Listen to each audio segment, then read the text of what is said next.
పాఠంలోకి వెళ్దామని. మూడో పాఠంలో వచ్చేసి మనం ఏంటి, పాఠం పేరేంటి, బండారి బసవన్న. కవి పేరేంటి, పాల్కురికి సోమనాథుడు. పాల్కురికి సోమనాథుడు శివభక్తుడు. బండారి బసవన్న కూడా గొప్ప శివభక్తుడు. మరి తన యొక్క భక్తి తత్వం, తన యొక్క ఔదార్యాన్ని పాల్కురికి సోమన ఎంతో చక్కగా వివరించాడు. బసవ పురాణం విద్యాశ్వాసంలో నుంచి తీసుకొని మనకి దేశీ కవిత విపద ప్రక్రియ రూపంలో, దేశీ కవిత ప్రక్రియ రూపంలో మనకి పాల్కురికి సోమన ఆయన గురించి మనకి చక్కగా వివరణ చేయడం జరిగింది. ఆ బండారి బసవన్న జీవితంలో కూడా ఒక మహత్తరమైనటువంటి ఘట్టం అనేది జరిగింది, ఒక సంఘటన అనేది జరిగింది. మరి అదేంటి సంఘటన అంటే కొంత చెప్పుకున్నాం కదా. బండారి బసవన్న ఏ ఆస్థానంలో కొలువుగా ఉండేవాడు, బిజ్జలుడి ఆస్థానంలో కొలువుగా ఉండేవాడు. దేనికి, దండనాయకుడుగా ఉండేవాడు. దండనాయకుడు అంటే అర్థం ఏంటి, అండర్లైన్ చేసుకొని అర్థం రాసుకోవాలి. ఇక్కడ యూజింగ్ వస్తువులు చెప్పండి, ఉపయోగించవలసినటువంటి వస్తువులు పాఠ్యపుస్తకం, class work, pen, pencil. So అవన్నీ తీసుకున్నప్పుడు ఒక పదానికి అర్థం చెప్పగానే ఏం చేయాలి, అక్కడ అండర్లైన్ చేసుకోవాలి, పక్కనే అర్థం రాసుకోవాలి. దండనాయకుడు, సేనాధిపతి. బిజ్జలుడి కొలువులో ఈ బసవన్న సేనాధిపతిగా పనిచేస్తూ ఉన్నాడు. ఈ శివుడు అంటే జంగమ వేషధారణలో జంగమయ్య వచ్చి బసవన్న దగ్గరికి నాకు కొంత ధనం కావాలి, కొంత ధనం ఇస్తేనే నేను నాకు చేసినటువంటి సఫర్యలు సేవలు ఏవైతే ఉన్నాయో అవన్నీ కూడా నేను స్వీకరిస్తాను, లేకపోతే స్వీకరించను అంటే వెంటనే ఏం చేశాడు, తన కోశాగారానికి సేనాధిపతి కదా, ఆ కోశాగారంలో ఉన్నటువంటి మాడాలు అంటే బంగారు నాణాలను తీసుకొని కొంత సమర్పించాడు. అది చూసినటువంటి తన పక్కన ఉన్నటువంటి సేనలు వెంటనే కుటాబుడిలో పోయి ఎవరికి చెప్పారు, బిజ్జలుడు చెప్పారు. బిజ్జలుడు వెంటనే దండనాయకుడిని పిలిపించాడు. పిలిపించి ఏమన్నాడు, పాఠం చదివారా, ఏమన్నారు, బిజ్జలుడు దండనాయకుడైన బండారి బసవన్నను వెంటనే పిలిపించాడు. మా ధనాన్ని అప్పగించిపోవడంలో తప్పేంటి, ఇంకా మా ధనాన్ని నువ్వు అప్పగించి నీ యొక్క ప్రధాని పదం నుంచి తప్పుకో అంటే నేను ఎవరు శిక్షించడానికి ఎవరు లేరనుకున్నావా అనే ధీమాతో నువ్వు ఖజానా అంతా ఖాళీ చేశావు, ఇతరుల ధనాన్ని ఆశించను అనే ఆజ్ఞ చేశావు, అంటే భాష చేశావు, ప్రతిజ్ఞ చేశావు. భాష అంటే ప్రతిజ్ఞ. మరి ఎట్లా దొంగిలించావు, ఎక్కువ మాటలు ఎందుకు, 1000 మాటలు ఎందుకు. పద్యం చూడండి ఒకసారి, విపద ప్రక్రియ రూపంలో ఉంది చూడండి. ప్రధాని తనంపు దండింపరాదని తలంపునిట్లు బండారియా బండారమంతయుంబాడు చేసిది అంటే కోశాగారంలో ఉన్నటువంటి ధనాన్నంతా కూడా నీవు ఖాళీ చేశావు. పరధనం పహరింపనని భాష ఎంట్రు పరధనం పెట్లకో బసవ. పరధనం అంటే ఇతరుల యొక్క సొమ్ము, ఇతరుల యొక్క సొమ్ముని ఆశించను అని ప్రమాణం చేశావు. భాష ఎంట్రు అంటే భాష అంటే ఇక్కడ ప్రమాణం, ప్రతిజ్ఞ, ప్రతిజ్ఞ చేశావు కదా. మరి ఎట్లా నీవు పరధనం కోరుకున్నావు, గైకుంటి అంటే ఏ విధంగా నీవు కోరుకున్నావు అని మీకు అర్థం వస్తుంది కదా. 1000 మాటలు నేను వెరుతూ, 1000 మాటలు ఎందుకు ఇంకా నీతో, ఇంకా 1000 మాటలు ఎందుకు, ఇంకా ఇంకా మాట్లాడుతుంటే మాటలు వస్తూనే ఉంటాయి కదా. ఇంకా 1000 మాటలు ఏడా నీతో మాట్లాడి, 1000 మాటలు, ఇన్ని మాటలు ఎందుకు వెరుతుము, భయపడుతున్నావు. ఇంకా నీతోటి ఇంకా ఏమైనా అనాలి అంటే నాకు భయం వేస్తున్నది, ఇంకా భయం వెరుతుము అంటే భయపడుతున్నాము, ఇంకా నిన్నేమైనా అనాలి అంటే మాకే భయం వేస్తున్నది. కాబట్టి మా సొమ్మును అప్పగించి నీవిగా వెళ్ళిపోవచ్చు అంటే ప్రధాని పదవి నుంచి నీవు తప్పుకోవచ్చు అని బిజ్జలుడు దండనాయకుడితోటి అన్న మాటలు. మరి దండనాయకుడు కూడా బదులు ఇవ్వాలి కదా, మరి ఏమన్నాడో చూద్దాం. నీ అంత మాయాంత మెప్పించి నీ అంత నుండు మానవగించి ప్రహాసిస్తుండవు జననాథకు బసవమంత్రి అని పరమేశ భక్తియున్ సురతులుండు హరిభక్తియున్ కానకాచలం మండగా గామారి భక్తి చింతామణి ఎండ సోమార్థదలు భక్తి సురదేనుగుండ భగతుంఠాసించునే పరధనమునకు మృగపతి దేశమేయులు లేవు అంటే చూడండి ఇక అప్పుడు వెంటనే దండనాయకుడు కించిన్ అప్పుడు ఇక కించిన్ ఇక పలికిన సందర్భం కొంచెం ప్రవాసిత అన్యుడు అంటే బిగ్గరగా నవ్వుతూ విజ్జనుడు దండనాయకుడితో అన్న మాటలకి ఒక్కసారిగా ఈ బసవన్నకి నవ్వొచ్చేసి పెద్దగా నవ్వాడనమాట. ఇక్కడ చూడండి నాన్న ఈ పదము దాన్ని విడదీసి చెప్తాను ఒకసారి చూడండి. ప్రహాసి తస్యాన్నవుచు అంటే ఒకేసారి తను మాట్లాడినటువంటి మాటలకి హాస్యపూరితంగా అనిపించి ఆ మాటలు విని బిగ్గరగా పెద్దగా నవ్వడం ప్రారంభించాడు బసవన్న మంత్రి జననాథుడు అంటే జననాథులకు బసవన మంత్రి ఎనియే బసవన మంత్రి ఈ విధంగా జననాథుడు అండర్లైన్ చేసుకున్నాను. అక్కడ రాజు బసవన జననాథునితో ఇట్లు పలికెను. ఏ విధంగా పలికెను ఇక్కడ చూడండి. హాసి తస్యండగుచు అంటే హాస్యపూరితంగా అనిపించి ఒక్కసారి పెద్దగా నవ్వడం ప్రారంభించాడు. నవ్వి బిక్కరగా ఒకేసారి నవ్వి ఏమన్నాడు జననాథుడితోటి బసవన మంత్రి చూడండి. మంత్రి ఎనియే పరమేశ భక్తి సురతరుందా నేను పరమేశ్వరుని యొక్క భక్తుల్ని భక్తియన్ అండర్లైన్ చేసుకుంటాను. కఠిన పదాల కింద రాయాల్సి ఉంటుంది. అండర్లైన్ చేసిన పదాలన్నీ కూడా హరభక్తి కనకాచలం ఉండా బామారి భక్తి చింతామణి ఉండ సోమార్తరు భక్తి సురదేవు ఉండా చూడండి. జననాథుడు రాజుతో బసవన్న ఈ విధంగా అన్నాడు. పరమేశ్వరుని పట్ల భక్తి అనే కల్పవృక్షము ఉండగా సురతరువు అంటే కల్పవృక్షం ఏది కోరుకుంటే అది నాకు ఆ పరమేశ్వరుడే నాకు ఇస్తాడు కదా, నీ యొక్క ధనాన్ని నేను ఏ విధంగా ఆశిస్తాను అని అడిగాడనమాట. సుర తరువు అండర్లైన్ చేసుకొని అర్థం రాసుకోండి. కల్ప వృక్షం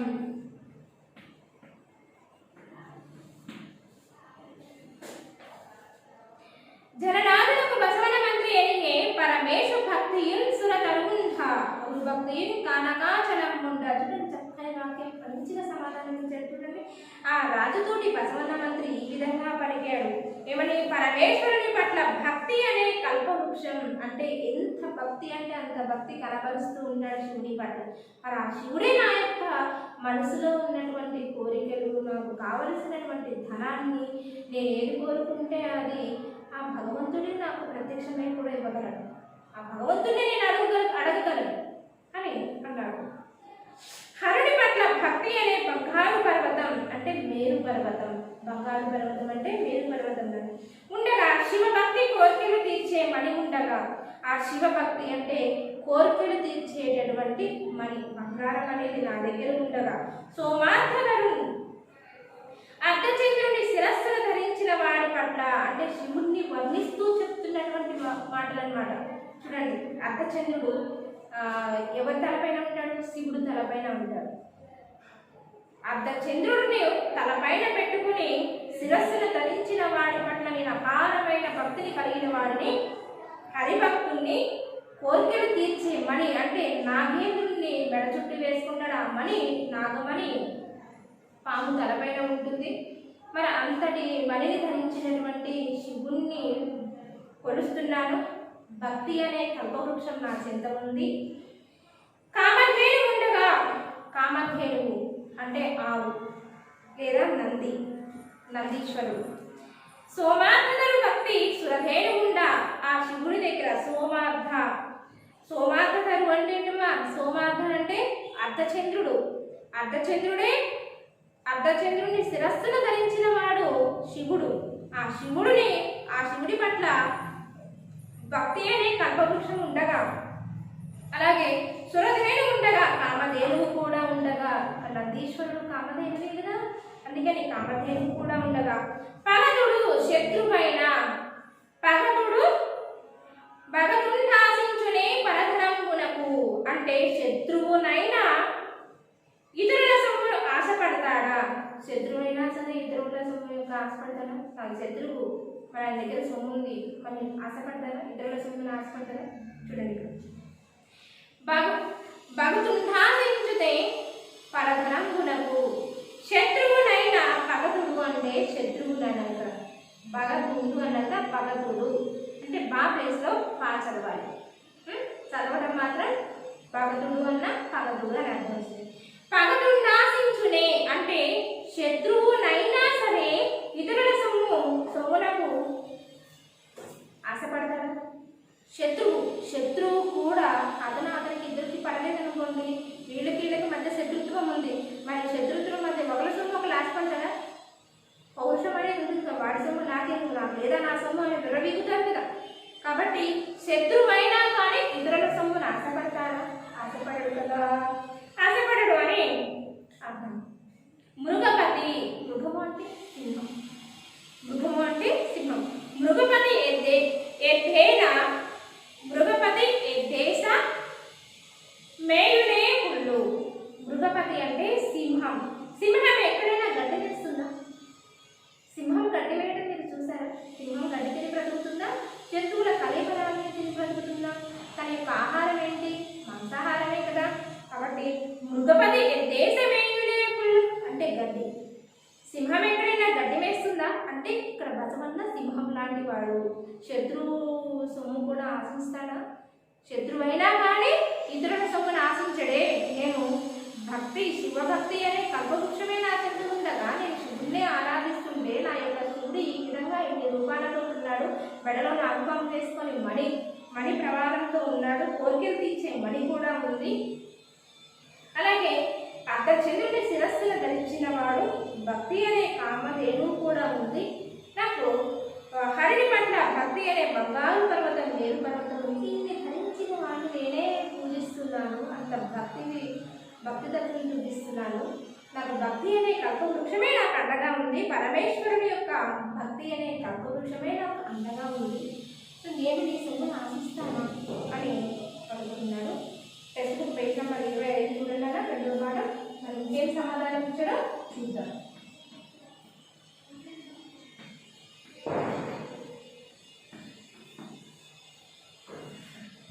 క్షీరాబ్ది లోపల వీడించు హంస గౌర్నే పడిన నీరు ద్రావంగా జూత కలంబులు సుభించు చిలుక బ్రాతి గురుగు మ్రాణి పండ్లు గంకురుని రాకమాల గోస్న ద్రవు చకోర మాకాంక్ష సేయునే చీకటి ద్రావ మిరిద్రమ్మి చీకటి ద్రావ మిరిద్రమ్మి వాసన విహరించు తేంటి పరిగుడి సుడియునే బబ్బిలి వీరుల నెరుంగనే ఎర దిగ్గజేంద్రంబు కొదవ మెరుప్పంది చలుసీక నిరంగుగాక ఎరుదగునింగ సదర్దుల ఇండ్ల వరముడ నాకుగా సర్దకే అర్థంబు వరముడ నాకుగా సరకే అర్థంబు పుడమీష మీ ధనంబునకు చేసాపం నొడయన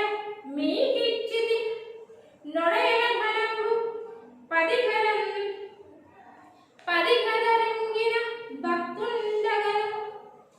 భక్తుండగాను గాదేని ముడుపు లెక్కలు చూడు మనచు.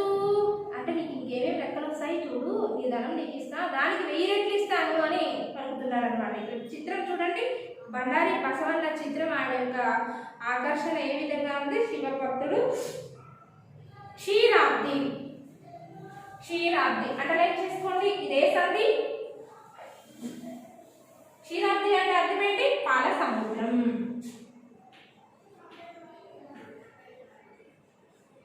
ఎగ్జామినేషన్ లో కలగడం జరుగుతుంది. క్షీరాబ్ది అంటే సంధి రాసుకోండి, అర్థం రాసుకోండి. ఫస్ట్ అండర్లైన్ చేసుకోండి. పాల సముద్రం. ఇదే సంధి. క్షీరము ప్లస్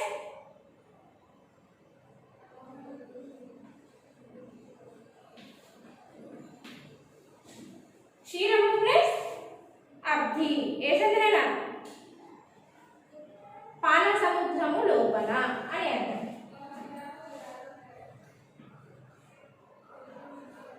సవర్ణ దీర్ఘ సంధి.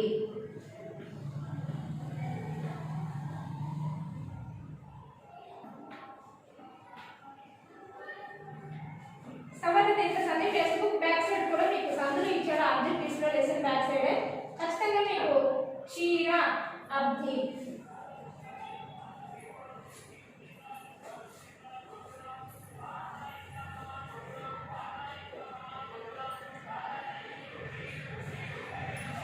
టెక్స్ట్ బుక్ పేజ్ నెంబర్లో వచ్చేసి ఆబ్జెక్టివ్స్ ఉన్నాయి చూడండి. ఈ 28 ఆబ్జెక్టివ్లో మొదట ఉదాహరణ ఇచ్చాడు, అందుకే మీకు అందరూ కూడా పాఠం నిర్మించడం జరుగుతుంది. చూడండి, క్షీర ప్లస్ అబ్ధి సవర్ణ దీర్ఘ సంధి.